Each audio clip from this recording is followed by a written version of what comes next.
Hi everyone, and welcome to the 7th edition of In the Fox's Den.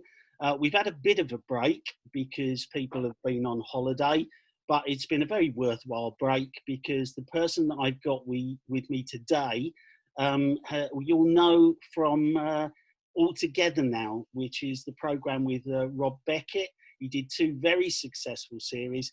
He's a music and fashion icon.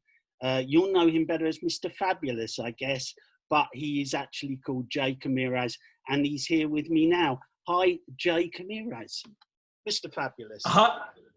Hi, Rick. How are you? I'm fine. How have things been for you in lockdown, mate? Well, lockdown's been up and down. Things were a little bit shaky. Very scared, especially for us creative, not knowing what the future holds for us and whether we need to change our direction.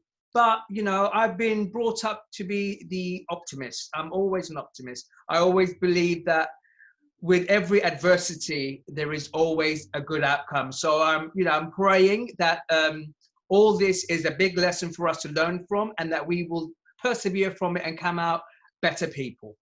Well, certainly I know that you haven't been quiet during lockdown, and one of the things that you've done is you've changed your image, sir. So do you want to talk about that wonderful new hairstyle, which on your social media, you led everyone up to the great launch?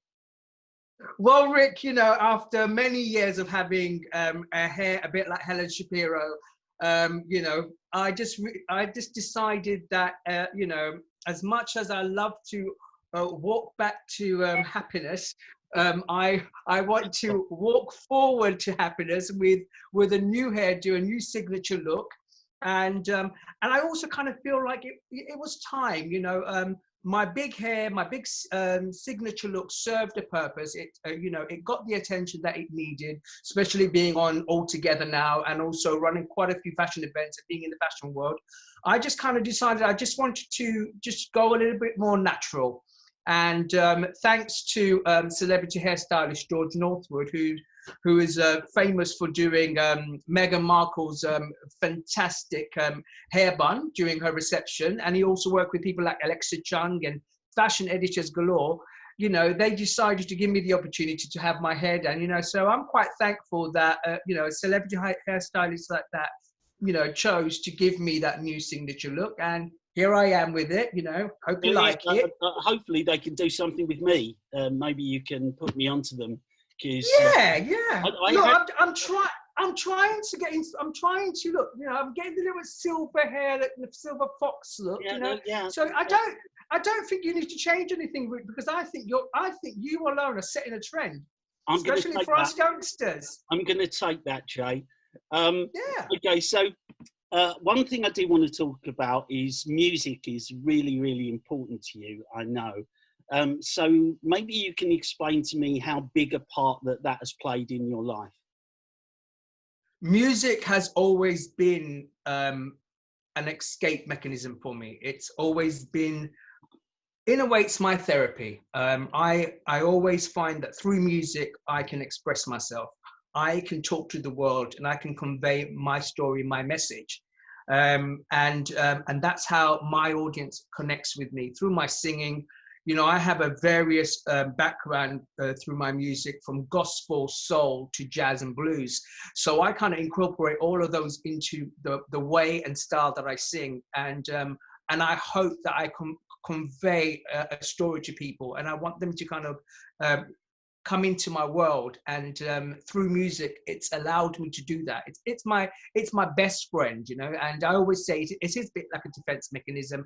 It's a mechanism of coping, it's a mechanism of expressing. So music has always, like I said, been a huge part of my life. As a choir director, I've led beautiful choirs, performed at amazing places, Buckingham Palace being one of them, to a huge audience such as His Royal Highness the Prince of Wales. I've had the opportunity through music to empower, encourage, and also inspire so many people. And for that, I am so grateful. And I don't think music will ever leave my life. So how did you get involved in gospel? Because I know that has been a big part with you being a choir master, bringing together choirs and working with them, and as you say, inspiring them as well. So how, because I know that you love a number of music genres, but how specifically did you get into gospel? Well, gospel came about. I mean, I've always loved soul. I've always been listening to all the greats such as Aretha Franklin, Eartha Kitt, Ella Fitzgerald. They are all my inspirations, you know. And I've always, for some reason, listened to American gospel, the all-rooted, you know, gospel. And I kind of always wanted to be part of like groups and things. And then I, as part of my rehabilitation process of getting well, obviously, you know, and probably many people know from reading in the media about what happened to me when I was young. I was a victim of a horrific homophobic attack, which nearly I lost my life. And I had to regain a lot of my confidence. I lost a lot of self-belief and a lot of self-worth. And through music, through listening to gospel, through seeing people coming together and harmonizing, and the joy of gospel allowed me to rehabilitate, become well again. And I joined a few choirs, and you know, as a tenor, and I sung and toured a few different places. And then back in 2004. I was asked by a few people, by one of the big broadcasting channels, to raise money for the victims of the tsunami. And I dabbled, and I thought to myself, what would I do? And I thought, right, I'm going to create a four-piece gospel choir. I will call them the Souls of Prophecy Gospel Choir, and let's see what how much we raise. And you know, I did not anticipate, I didn't even expect the amount of money. We raised so much money for the victims and their families. And then I had people calling me up and asking me whether I would do their wedding or their corporate events. And then I thought, there is something there, maybe I can turn it into something bigger. And so hence I decided to go full time with the choir and create it into a concept, into an experience. And that's how I approached the Prince's Trust, and that's how I set up the Souls of Prophecy Gospel Choir. And for the last 16 years, been performing to wonderful people, getting people married, birthdays, funerals. I've done a few divorce parties as well. You name it, the choir's been there, uplifting in whatever capacity they can. Well, I can honestly say to everyone that if it hadn't have been for the fact that my own wedding was had to be so small and nobody could sing, you would have been singing at that. So hopefully on the first anniversary, you'll be there and singing as our first anniversary party rather than our wedding. That's how good I think you are. Now, I've been to see you a number of times, and I've seen you solo. I've seen you with your choir. It's a great evening out. You've got a wonderful voice. So you mentioned earlier about going to Buckingham Palace and meeting Prince Charles. So tell us about that. So throughout my life, you know, I've had, like I said, ups and downs. But since creating the choir, creating an experience, it could be anything from a 4-piece gospel choir right up to a 100-piece gospel choir. I realized that in my life, I was never going to be a follower. I was always going to be a leader. And I was going to lead a group of people, and you know, through music and through song, and that's always been my key, to embrace as many different people from different heritages together, and diversities together, and perform. And that's why I call the choir the Souls of Prophecy, because we're all different souls and we're all prophesizing a message. And through the Prince's Trust, it allowed me to bring all these people together and go and perform at many, many corporate events, working for so many big names, and then also performing for His Royal Highness. Now, Buckingham Palace was not the first time that I had performed for His Royal Highness. A few years back, I was asked to perform at the Savoy for a special gala event for the Prince's Trust, because I'm also a Prince's Trust ambassador. because my life has inspired so many young people, and it helps encourage and empower so many young people to believe in their worth, to believe that despite going through adversity and obstacles, you can still come out a soldier, you can still come out a leader, and you can still go out and inspire many people out there. And so I'm so glad that the Prince's Trust gave me that opportunity to do that. And His Royal Highness, you know, he knows who I am. He knows my struggles. And, you know, quite often when I've met him, not once, not twice, but I've met him about 8 times. So, you know, me and Prince Charles, we're like this, you know, we're buddies. If there was a WhatsApp chat group, me, him, and Camilla we'd be on it. He's probably seen you about as many times as he's seen Camilla. You mentioned the Prince's Trust, and of course you won the Prince's Trust award. So tell us what that was like, receiving that on stage, because I have seen the footage of that. It's wonderful.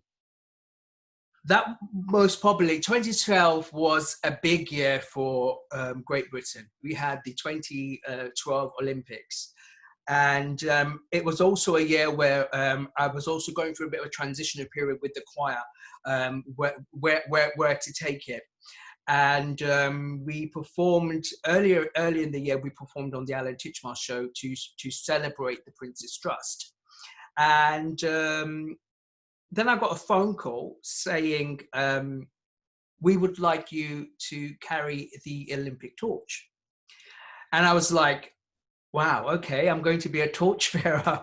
My friends all put a bet on that I was going to fall and flat on my face, and you know, I said, no, I'm going to prove you all wrong. And it was fantastic. I had the world's media there, Prince Charles and Camilla Parker-Bowles, they were there, all waiting to greet me at the end. And I really thought that that was going to be my highlight of the year. You know, that's, you know, you could not top, you know, carrying an Olympic torch. And then I got a phone call saying that I've been nominated for a Pride of Britain award as the Prince's Trust Young Achiever. I was, you know, I was shocked, because I was so honored that my story has inspired so many people, and it has also inspired His Royal Highness the Prince of Wales. And for him to say, yes, we want Jay Kamiraz to represent us on what is known to be a historical year for Great Britain, and for me to win the Pride of Britain that year was monumental. Though I looked very corporate back then, you know, I was still finding myself, but nevertheless, the experience of winning Pride of Britain changed a lot of things to me. It gave me a newness of life. It gave me the confidence and the belief that, you know, my self-worth is great, and there are people out there who, well, future kings, for example, who believe in me, who love what I do and find me inspirational. So why shouldn't I believe in myself and feel encouraged to go out there and empower as many people as I possibly can? And slowly but surely, that is exactly what I'm doing, Rick. And I'm hope I'm doing it justice. I think you are doing it justice. I think there's a lot of people that still feel that way about you, and you carry on doing that. And we'll talk about something else that you've done in a minute. But just briefly, and I'm going to be cheeky here, Jay. I know what's coming. I'm going to talk about maybe the first time that quite a few people that are watching this would have seen you. And it was a particular advert that you did that got quite well known. Some people loved it. Some people didn't love it so much, but certainly everybody knew it. Talk about that. Well, everybody knows the cult commercial ad called the Chicken Balls in Chow Mein, which was a Hungry House commercial. It started off just one commercial, talking about the love of food and the love of takeaway. And then during the filming of the commercial, I just decided is the word impromptuly, without even realizing, I just thought, you know what? I've got this jingle in my head. Spontaneous. Let me just, spontaneous. Thank you, Rick. Spontaneous. I just spontaneously decided, right, I'm going to, you know, it could have been the prawn toast that did it, because it, you know, created a catalyst effect. The next thing you know, I started singing a song about chicken balls and chow mein, and the producers decided to keep that in the cut. And the next thing you know, it was on TV, and it just became, it went viral. Everybody knew about it. It then went on to radio, so everybody heard it going to work, coming back from work. Anywhere and everywhere you turned, you can hear chicken balls and chow mein. And so we myself and my partner David, we got this kind of like cult following. Everywhere we went, people knew who we were. We had to film doing the songs to them, especially young children. They absolutely loved us, and their parents were like, "Oh my goodness, we absolutely loathe you guys, but our children love you." I said, "Well, you know, children have got good taste." So, and then once they got to meet us, they absolutely loved us.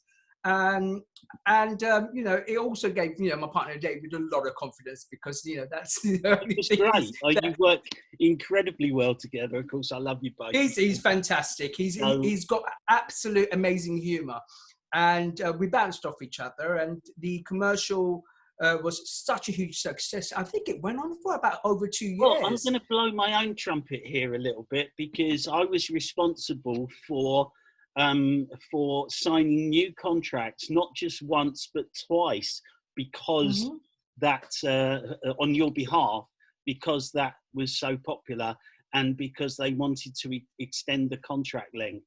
That's true. I'm very honoured and proud to do that for you. But it shows just how it came into the public consciousness and how important it was for Hungry House at the time, who I believe have now been taken over by Just Eat. But at the time they were Hungry House, and it was a very, very important advert for them. And whilst others were falling by the wayside, they were showing that months after it first came on air. You know, sometimes I do wonder where they got the idea for their new jingle. You know, Just Eat. I know, we've talked about it before. We'll let the viewers. But you know what? Decide. If Just Eat want to call me to create a new jingle, and, you know, not just get a small section of the world interested, want to get the universal interested, call me, babe. We'll all work together. We'll all work together on that one. So I don't doubt it.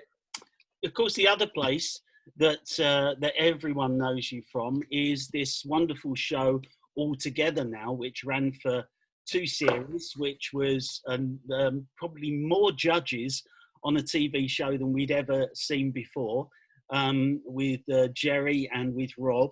So tell me how that came about. So I've been very fortunate to work on many pilots that get pitched to commissioners to then get commissioned to be on TV. And I'm going to kind of like let you all into a very, very true story. At that particular time when I got the phone call to do the pilot for the show, I had decided to kind of put music kind of at the back burner, to concentrate on the fashion world. And also I just needed a little bit of a break from running choirs, and I wanted to concentrate on myself as a person. I wanted to concentrate on my solo career, and I also wanted to concentrate on my fashion career. And I then got a call to do a screen test for the pilot for a music show looking for music experts. So by then I'd already created my alter ego fashion persona, Mr.Fabulous. So I spoke to the production and I said, I would love to do the pilot, because I have extensive years of music experience. I have taught many people, so I understand what is required to be a recording artist. So I can pick out a good artist from a bad artist, and I'm not afraid to give my opinion or two, whether it be fabulous or actually, you know, shady. They don't call me Mr. Fabulous for nothing. So I was very fortunate that they said, yes, we would love you to be Mr. Fabulous. And I realized, well, by being Mr. Fabulous, I can then now bring in you know, my fashion sense, my androgynous style, which is, you know, it's feminine, it's flamboyant, it's colorful, and that's exactly the words that describe my personality. So the pilot became a huge success, and it got commissioned, and they asked me to come and do the first series. And luckily, through the first series, I met who is now my best friend, Tina Chensi, better known as Tina. She's your on-screen wife now. My on-screen wife, and wow, I mean, I actually was paired up with somebody else prior, and the chemistry, let's put it this way, didn't work out, Rick. And I went to one of the assistant producer and I said, look, right, if you want Mr. Fabulous to shine, if you want glitter and glitz, you need to sit me next to my best friend, Tina T, because you're just going to get TV gold. And they went for it. And you know what? Can I honestly say that they don't regret that decision, because that was the best decision they ever made. We were like the kings and queens of the Snoops, and we just had this chemistry that worked, and we've been friends ever since, you know. So it's testament to what a good chemistry does. Well, one of the things watching the program, obviously the format of the program meant that every so often the camera would go to a conversation between the actual judges, and the number of times it went to the conversation between you and Tina was unbelievable, because I think probably you had a bit more airtime than most, and some of the things were so hilarious. I think they didn't they make a little video of all of them together. I'm sure I've seen something that you've put up where there's a little video of all your little bits together. There's clips of everybody doing bits and bobs and stuff, but yes, myself and Tina T were very fortunate that we got featured a lot. Well, why wouldn't we? We're fabulous. So you know, we were great characters. We were honest, and we were there to create great TV for the BBC, and that's exactly what we did. And not only for series 1, there was also a series 2. And prior to series 2, we had a celebrity version as well. So, and, you know, we managed to keep our places through every single one of them. I mean, myself and Tina T, we would say there's only a handful of us that remained from doing the actual original pilot. And then obviously after season 1, a few people had to be changed just to help give the show a bit more edge and a bit more of a social media pull. And new people were brought on board. But, you know, it's still, you know, my relationship with Tina T and our bond on screen, you didn't lose it. In fact, it got better and stronger. It did. And you became certainly one of the stars of that show. And I think by season 2, you were getting more airtime than season 1. You got more airtime than the celebrity version. So had it gone on, I think you probably would have taken over the whole thing eventually. But am I right in saying that Rob Beckett once referred to you on the program as a human vajazzle? He did. You know, bless Rob.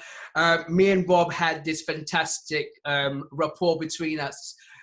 He sees what I'm wearing, and then the next thing you know, he's always got something to say about what I wear. And you know what, I'm a good sports person. I always take it on the chin. I love banter and I love rising to it. And we just had a fantastic relationship. And you know, he's not only an amazing comedian, he's a fantastic presenter. And I'm so grateful that myself and the 100 got the opportunity to work with him. He was like the ringmaster of the whole show, yeah. And he's the one that kept it together and you know, made it a Saturday night primetime family entertainment show. And let's not forget Spice Girl Jerry Horner. You know, without her expertise, being a former Spice Girl, you know, she also added, a great warmth and integrity to the show. It worked really well. I was going to say that Rob not only was a good presenter, but he also had to work really hard, because you were all on different levels, weren't you? So he was running around all over the place to get to talk to you all. So it's probably the hardest physical work that any host has had to do on a show. Let's just say, if you want cardio, he definitely got more than what he bargained for in terms of cardio. He's quite happy. I should think he's quite happy to be in lockdown now and get a rest. So we talked about you being the human vajazzle and all the different outfits that you wore on the program, and that brings us nicely to the work that you do within fashion as a consultant, as an icon. I mean, you've got a huge presence in the fashion world. So how has that come about? Because we talked a bit about your music, but let's now talk about your love of fashion. As an artist, when I realized that I want to do more of my solo career, and as Mr. Fabulous, like many artists who are recognizable, you have to have what's known as a visual identity. I did not want to look like anybody else. When you look at somebody like Lady Gaga, she has her own individual style. You look at Katy Perry, you look at Nicki Minaj, you look at all these Beyonce, you look at all these stars, they all have their own individual iconic styles that makes them a huge multi-platinum selling artist that people love and adore. Not just for their vocals, but also for their style. Music has really changed the way people see fashion. And that's why I wanted to, have my own persona through Mr. Fabulous, being androgynous, being kind of like that gender fluid. I don't care. If I want to wear a dress, I will wear a dress and I will rock the dress. If I want to wear jewelry, makeup, contour my face, because, one's got to represent, I will do that, because we're creating a character and that people are embracing that character. I don't want to be like anybody else. I want people to look at me and go, wow, he's fabulous. And then people say, yeah, that's Mr. Fabulous. And everything kind of, comes together and fits the mold and fits the brief and fits my definition of who Mr. Fabulous is. And obviously, so you're talking about fashion. So the music kind of led into fashion. I have worked with some amazing young emerging designers who have asked me, can I dress you for a red carpet event?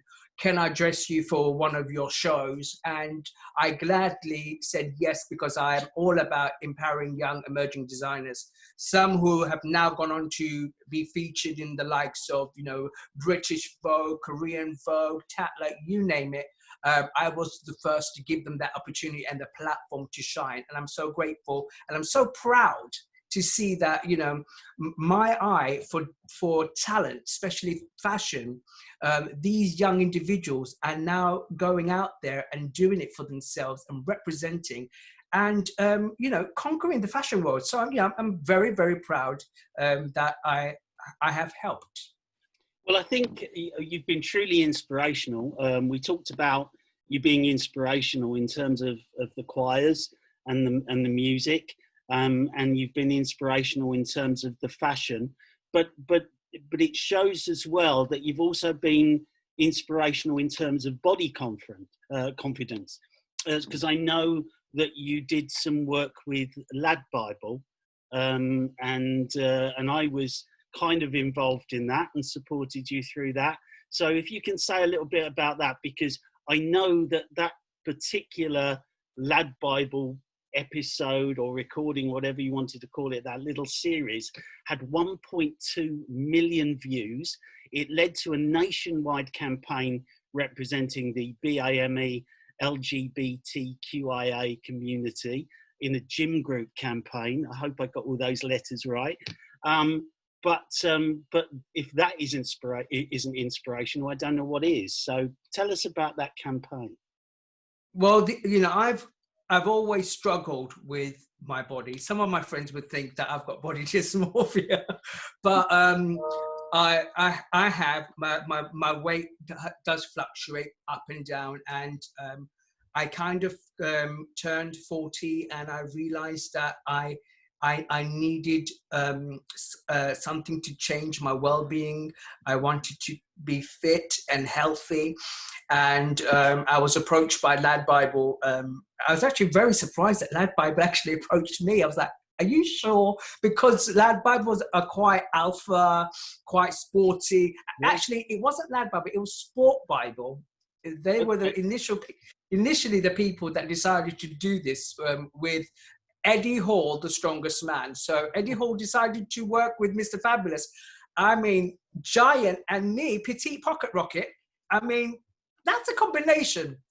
But they decided that I would help inspire a group of people, a community, because a lot of the times, you know, I come from an Asian background, so I am a representative of the BAME community, but I'm also a representative of a diverse LGBTQIA community as well, because I'm a gay man,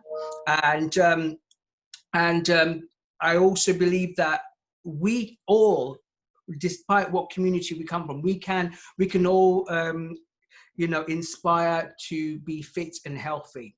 And the show that Eddie Hall decided to do was called Beasted, and he picked 6 candidates, and he put us through, you know, Bear Grylls, eat your heart out, babe, because this was tough. I mean, I won't say, you know, I'm probably now ready for Bear Grylls. You know, after being beasted, I am ready to go crawling in mud, babe. Trust me, I am. I also remember that David didn't help you too much, did he, in terms of what he was eating while you couldn't eat it, and he was eating the stuff in front of you. So I remember your willpower had to be incredibly strong. My endurance was tested, my commitment was tested, because obviously my partner loves carbs, he loves potatoes, he loves gravy. I'm with him on that he one. does. Yeah, I mean, you know, he should have just moved in with you, Rick, for that whole 5 weeks. He could have done that, moved in with us, and. But no, but to be honest, I think by him being there and by him kind of testing me with carbs and stuff, and I didn't touch carbs. I stuck to my nutritional plan and I stuck to my gym plan. Even though Lad Bible did think I was not going to do it, you know, I proved everybody wrong that, you know, despite coming across all flowery and all fabulous and glittery, you know, a right camp queen, I can defy the odds. And, you know, I've done it once and I would do it again. And I did shock them with committing to it, and the amount of weight I lost. I mean, in 5 weeks, I lost a lot of weight. I felt 10 years younger. I've kept the weight off, and I'm so proud of it. And I'm, you know, and I continue to be great friends with Eddie Hall. So yeah, well, you should be, because I was there with you on the day that you used the equipment in the gym for the last time, and the number of pieces of equipment that you could use that you were struggling with right at the very beginning. And I know from talking to Eddie myself afterwards, he was so impressed with you, and you were. He still considers you to be one of his star pupils, because I think he looked at you and thought, I don't think he thought you could do it at the beginning either, but to see the way that you knuckled down to it and what you achieved, I think really impressed him and impressed the rest of us that were there that day. Well, it impressed 1.2 million people because they all watched it. But the beauty about it was, as well, is because of the lifestyle that I live, going to red carpet events and always up and about late nights, always getting, you know, a free Prosecco on arrival, you know, canapes and stuff. Would I be able to resist all of those temptations, including chocolate? But, you know, I managed to resist all that. I even went to events and I said, no, I actually just went straight to the water. And it was hard, but, you know, when you look at the end results, you don't want to go back to looking the way you looked. So, you know, I'm proud, and, you know, I just hope that I can keep it off. And I hope, you know, the gyms have now opened, thank God for that, you know, with restrictions. I'm hoping to go back into the gym again. excuse me. I've been during lockdown. I've been doing Zoom workouts with my doctor friend, Dr. Georgia Ratta. We've been doing Zoom workouts, which have helped. Helped a lot. But it's been very, very tough. But like I said, the endurance and the perseverance and the commitment to keep it off, I managed to keep it off. Well, let's see if you can get Dave to join you this time. Dave obviously is your partner, but he's also a member of a really nice team that you have around you now that support you. And you signed with the leading broadcasting agent, Jane Compton, who obviously I know very well. So tell us how that came about and how things are going with Jane. I actually met Jane through, I am a big supporter of the Pink Ribbon Foundation, and run by a very good friend of mine called Lisa. And I was invited to one of their events, and that's where I got to meet Jane and her, and she was there with her very good friend Julia Champion. Have I got her name right? I think so. If I have, forgive me, darling. And I'm sure that's right. And we got chatting, and it was actually David that got chatting with Jane first, and we spoke, and we just hit it off, and we we exchanged numbers, and I requested to send in some information, and Jane really found my profile, my CV very inspiring, and requested to represent me. So I was very, very happy because it came at a right time, especially with everything happening with my TV profile, online profile, during national campaigns. Everything was, was building, and it was very important for me to have somebody like Jane who can represent me, just like yourself, Rick, who can then show everybody else in the world, that I have value, and people have to accept and appreciate the value of me as an artist. And I'm hoping that, once this pandemic cools down a little bit, that, I will be able to go out and do many things. There have been many conversations happening at the moment, many talks happening, but obviously with things the way at the moment, things are very unsure. However, like I said, I'm forever the optimist that things will happen, and the right people will invest in me and my creativity, and people will be seeing a lot more of me, and I hope that I can continue to inspire many people, and have Jane working with me as my agent. She's a fantastic, very well-known broadcasting agent who's been in the industry for many, many years. I have great respect for Jane, and I'm very, very glad that you're with Jane.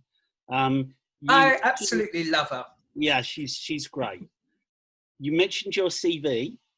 And that's the great thing about you, Jay, is you have such a depth and breadth to that CV. We've talked about fashion, we've talked about your music, but you spent some time in China as the social media correspondent for Missworld, which put another string to your bow. So talk about that, because that must have been a real experience. As a creative, I always think that you can put your hand to anything. And I realized from quite early on that I have a knack for social media, and I'm very good at creating content and building an audience, and just helping people, understand social content. I was working with actually a fellow judge on the show Altogether Now, who was a host and also the script writer for Missworld. His name is Frankie Chenna. And he asked me, would I be interested in flying out to China? I said, well, I would love to, because that's, social media. I'm also an influencer. I have been listed in, the world's top list of social media influencers by Mark Gossington. I've created a reputation for myself in social media, having a organic audience and working with an organic audience. I was asked, so I went to meet the fabulous Julia Morley at their head office here in the UK. And we agreed that I would fly over to China and work as not only their social media correspondent, but I'll also be a fashion expert to all the candidates from all over the world, helping them deciding on what garments to wear for which occasion. And so in 2018, the end of 2018, I was flown out to China, and we stayed in Sanya, and I got to work with amazing, beautiful and very intelligent women, all competing for the crown, for the 2018 crown. I also got to work with Manusha Chilla, who was the former Miss World, the reigning Miss World at the time, and she was going to hand over her crown. And that year, Vanessa from Mexico won and took over the crown from Manusha. But I realized that, their social media infrastructure needed to change a little bit. For some reason, the audience wasn't engaging as much as what they needed to be. And I realized it was on the go. People wanted to know what was happening now. And so I changed the structure of how I did their social media. And their Facebook was on something like 1 million followers. And after a month of being with them and working with them, I took them up to 12.5 million on Facebook. And on Instagram, they were on something like 75,000 followers. And in 1 month, I took them up to 250,000. So that was testament to how changing an infrastructure and understanding your audience, how you can build and gain more followers, gain more interest, and gain more conversation. And it was a wonderful experience. I was so grateful to Julia Morley for giving me that opportunity. I learned so much about myself. I made some new friends. It was tough. We're working 24 hours. Sometimes there was no sleep. So, like they say, there's no sleep for the wicked. You've got to work. It was like, it was hard work. But, I challenged myself, and, here I am telling you, Rick, and the world, that I had the opportunity, and from this day we're still wonderful friends. And I was invited last year to the 69th Miss World, where Tony and Singh won from Jamaica, and next year is going to be the 70th anniversary. So it's always in China now, isn't it?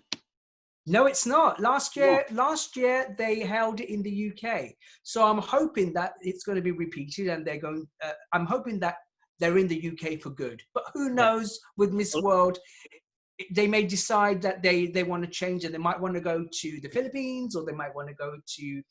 It depends where the wave takes Julia Morley, because she's a bit like me. We're creative, we're tyrants. We just want to go where the strength of the current takes us. We go that way. I love it. And probably it would be a little bit difficult to take it to China right now anyway. So, yes, I wouldn't take it there right now, but that, thank goodness, that's just testament to them. They decided to bring it to the UK, and the PR move was the best move that they ever done, because they did it at the right time. They brought it to the UK. I mean, God knows what would have happened if it was out in China with the whole pandemic happening. Yeah. We might not have, we probably wouldn't have had the capital of the fashion industry in China is Wuhan. So they're obviously suffering quite a bit at the moment. So yeah, I can understand that. I want to come on to things that you've done more recently, and anybody watching Channel 5 over the last few weeks will have seen you as a talking head on When Talent Shows Go Horribly Wrong. So how did you get involved in that, and was that good fun? That was amazing. I was very fortunate to have the producers of Cracker Productions at my second show prior to lockdown, and also Jay, my manager Jane, was there as well. and we just all got chatting, and there's been talks about me doing talking heads, and the opportunity just, you know, it just felt right, and I was given the opportunity to film my talking heads, and it's talking about talent shows, it's talking about what I know best about music, and but it's also about all the things that went wrong, and I managed to you know, be on the show for quite a while, talking about giving my points, which for my first talking heads, I must say I'm very proud of. And let's be honest, one of the clips was yours, wasn't it? One of the clips that they showed was a little moment in All Together Now. No. Where you spoke to, it sounded sexual, but wasn't meant to be. Oh no, that wasn't on Channel 5. That was on a clip that the BBC put out. Right. Yeah. So when I just got so carried away because I absolutely loved one of the performances by one of the singers. And instead of saying she had sex appeal, I said, you have sex. So that just went down in BBC. I'm surprised the BBC actually kept that in the edit, but they did. And BBC Three decided to do a little bit of a mashup and created a little a jingle music video that went on to get had about over 650,000 views. It was fantastic. So yeah, even Mr. Fabulous gets it wrong about, however, you know, I stylize it well, and they turn it into a mashup that gets 650,000 views. You styled it out very well, and and that brings me nicely on to the inspiration behind FABLOG. So tell us a little bit about that. So FABLOG is a social media creative content that I've created. It's short videos that cover all genres of style, from fashion to hairstyles to dressing people for red carpet events. Initially, when I put out my first launch for FABLOG, I told everybody it was going to be all around women's fashion and helping style women of various different body shapes, and that will continue to happen. However, I realized that it's also quite nice to do some special editions of FABLOG, which are not fashion related. It could be music related, award show related, and I've been in contact with a lot of wonderful people and companies who want to work with me now, and because I want to show the world how fabulous the media world, the creative world, the fashion world, the music world is in short 4-minute videos that get put on Instagram, and then later on it will get shared on you know, other social platforms such as YouTube and Facebook. Sorry, my little doggies. I know you're proving yourself to be an animal lover here as well. So this is just adding another string to your bow, because I know you've got some lovely dogs that you look after and that you are an animal lover. So